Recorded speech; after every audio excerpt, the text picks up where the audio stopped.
Hello, in this video we talk about how to name transition metal complexes. If you have a new compound, you have to know how to talk about it.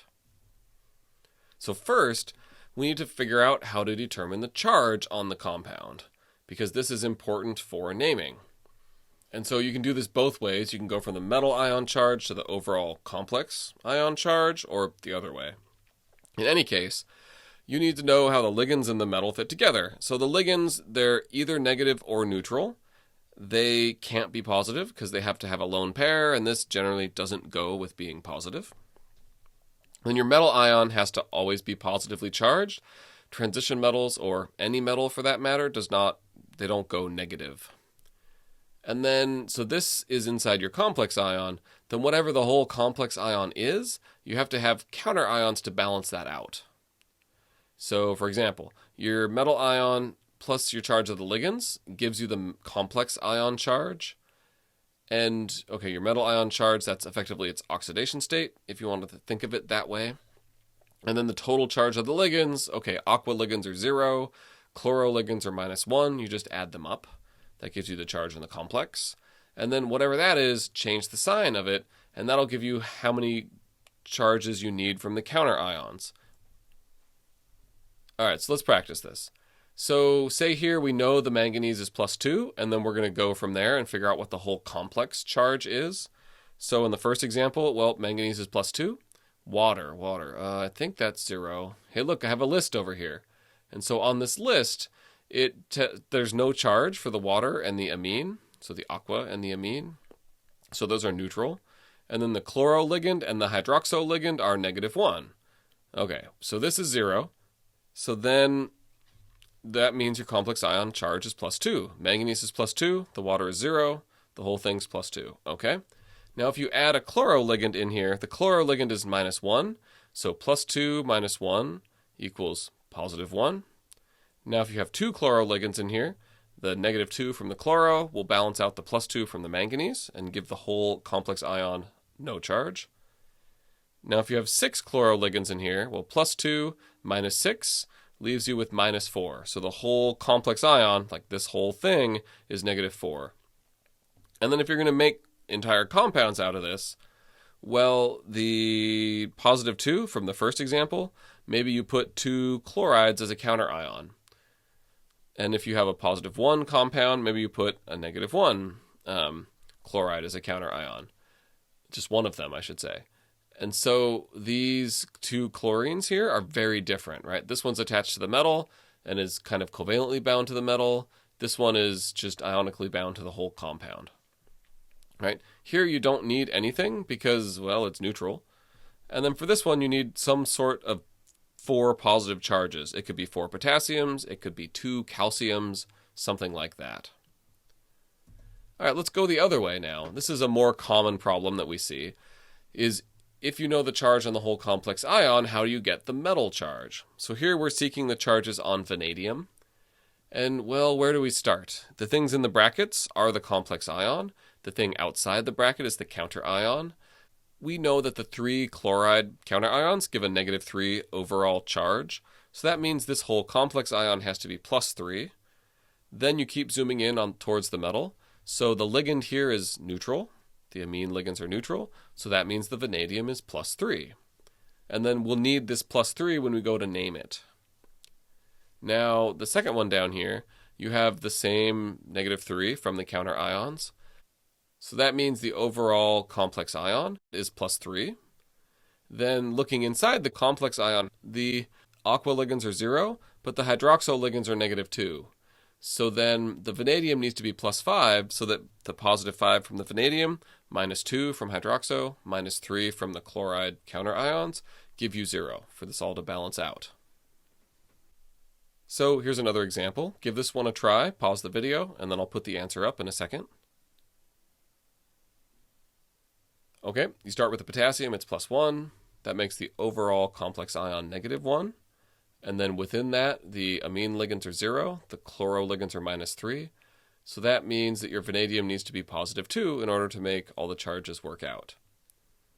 Now, just a note, don't put spaces between elements in these formulas. I do it just to make it look good when you're learning on a slide, but when you actually write it, you don't put the spaces in. Like right here, there's a space. Right here, there's a space. Here, there's a space. Don't do that. Okay, now we're here to nomenclature. Just like any ionic compound, you have a name for the cation and a name for the anion, and we can think of how to name them separately and then put them together at the end. So here, whichever one is the complex ion, we're going to focus on that, and then we'll put it together at the end. Okay, so the overall plan here is you take the ligands and you talk about them first, and you write them in there with a prefix that denotes how many ligands, and you kind of repeat for however many ligands you have. Then you put the name of the metal, and then in the parentheses is the charge. So let's unpack that. So your prefix, kind of standard, hopefully familiar prefixes. Instead of bi, it's di, but you know what that is, right? Tri makes 3, tetra is 4, penta is 5, hexa is 6, hepta would be 7, hepta. That almost never happens with transition metal ions, so don't mix that up. Hexa, 6. All right, and then how do you name the ligands? Well, remember, we have these special ligand names that we use. And generally, the ligand name, if it's negatively charged, is just the root of whatever that would be, like chlor for chlorine. And then you put an O on the end to denote that it's negative. Notice all the negative ones in this table all have O's on the end. Now, if it's neutral, you just put in whatever its ligand name is. Amine, aqua, carbonyl, nitrosyl, things like that. If you have more than one ligand, you put them in alphabetically by ligand, not by the prefix. So amine comes before fluoro. And hopefully that makes sense, right? We had to pick a way to order them, and alphabetical seemed good. Okay, so there's the prefix and the ligand. Then you'll repeat these as needed to get through all your ligands. Now, you're going to need the charge on the end. We've done this before when we named ionic compounds. Just put the charge in Roman numerals. Now the name on the metal. This is different based on whether the overall complex ion has a positive charge. The metals are always positive, but sometimes the overall complex is negative. But here, let's think about if it's a positive complex, then you just drop the name of the metal in, right? So if you had tetra aqua dihydroxo vanadium 5, the vanadium is +5 in this. The overall complex ion is +3, but if you work it out, the charge on the metal is +5. So that goes on the name of the metal. And then you put the ligands in, right? Alphabetical, aqua, hydroxo, goes in that order. Even though T comes after D in the alphabet, you go by ligand name. And then here we're just naming an ion, so usually we then put a space and say ion.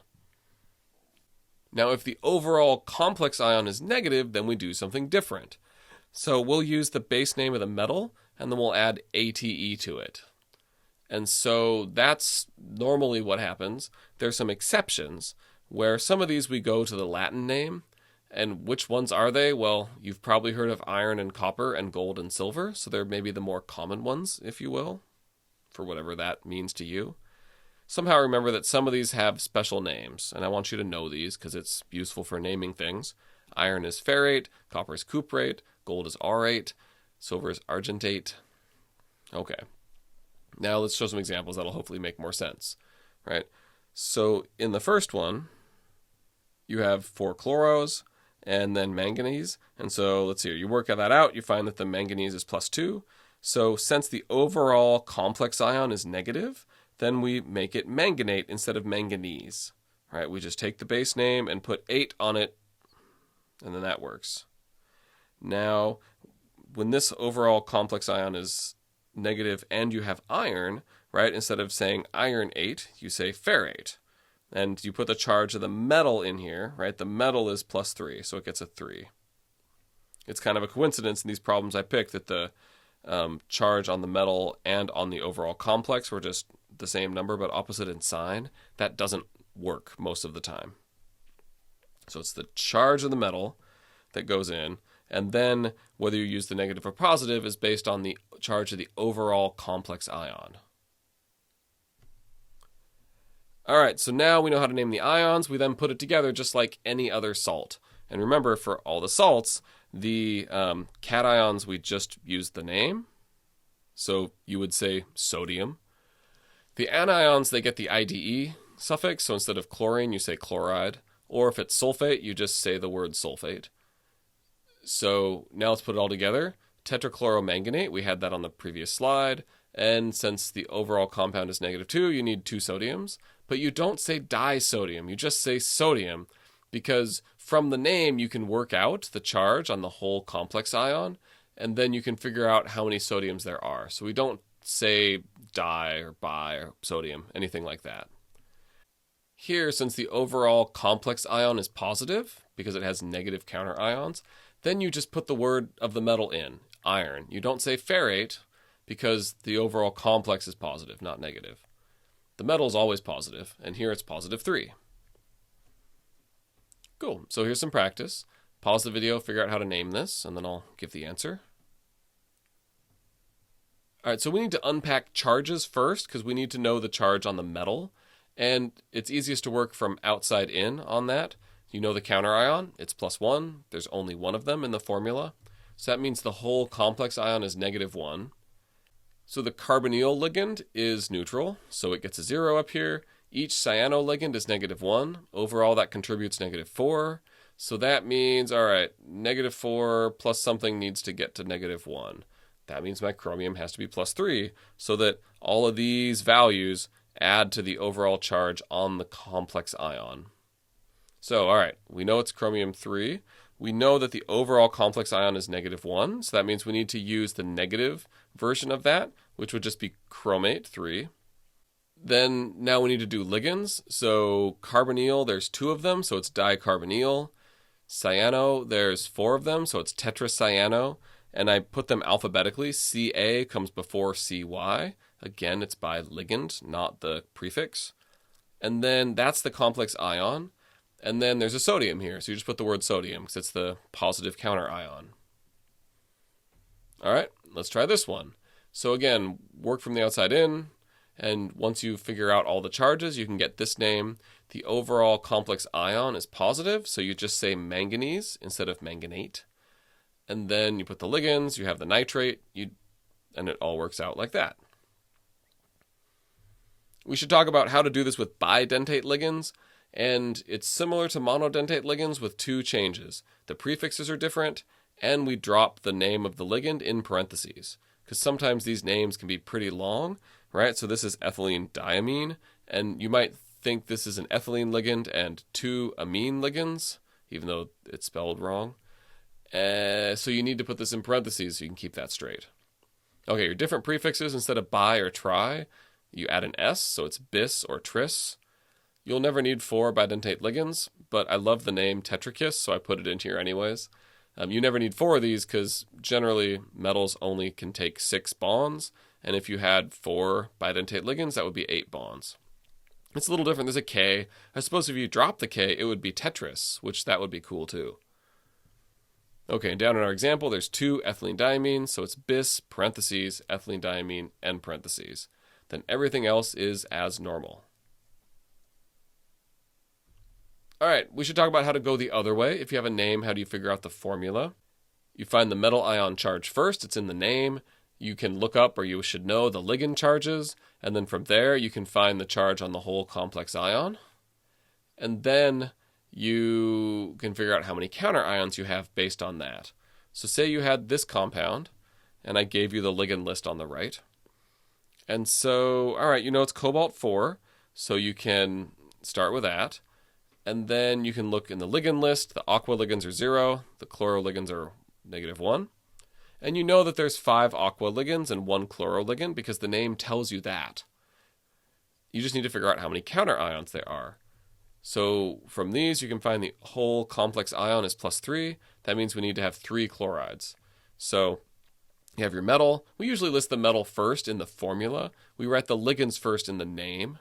Go figure. So the metal first, here's the 5 aqua ligands, here's the 1 chloro ligand, so that makes sense. Put it in brackets because it's the complex ion, and then now there's 3 chloride counter ions. And then how do you arrange the ligands in the formula? I don't think that really matters too much. I'm sure there's some formalism for it, but I don't know it. I don't really care. I do know how to name the ligands in the name, that goes alphabetically. All right, so here's your pre-quiz question. Go from the name to the formula. Okay, finally, remember, you're naming the cation and the anion. Whichever one of those is the complex ion gets this kind of name. If your overall complex ion is negative, you do something special with the metal. And if not, you don't. There's no spaces between the whole complex ion name. However, there is a space between that and the counter ion. All right, thanks for watching.